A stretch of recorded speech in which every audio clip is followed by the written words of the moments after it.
Have you ever been on the court and you're going back and forth and you're playing and you're in this great rally, and the next thing you hear that sound that drives everybody crazy? That sound of a broken string.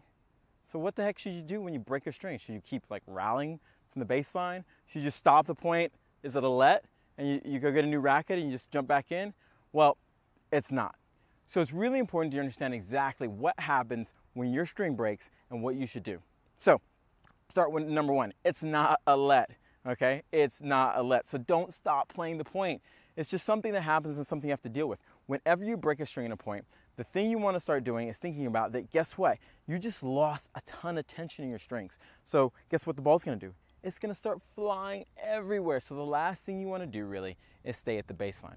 What you want to do is take the first opportunity or make the opportunity to come in the net. Because every ball you hit after the string breaks, guess what? You're going to lose more and more tension, which means you're going to lose more and more control over your racket and your placement of the ball. So generally, when you do break a string and you're in a rally, the first thing you want to think about is, hey, can I just bunt the ball in or hit a normal topspin ground stroke and get it in?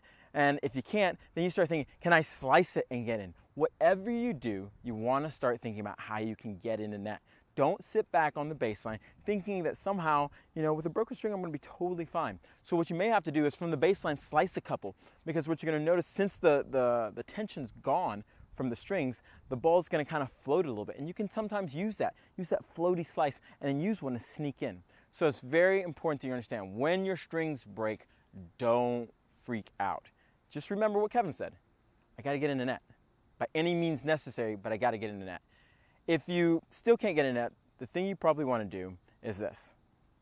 Make your opponent win the last point. Now, let's turn this on the flip side. What if you're on the other side and the person breaks a string? Well, guess what? Every time they hit a ball, more than likely, they're going to lose control of it. And if they watch this video, you know what they're going to do. They're going to try to get in the net. So what should you be doing? Well, you should be trying to continue the rally. Sometimes I even recommend actually coming in the net to force them to either stay back or force them to hit a passing shot. So you might hear the string break, and then you're going, you know what? I might rally one ball, and if you have an opportunity, come in the net, because the precision and placement of the racket they have just went down the toilet.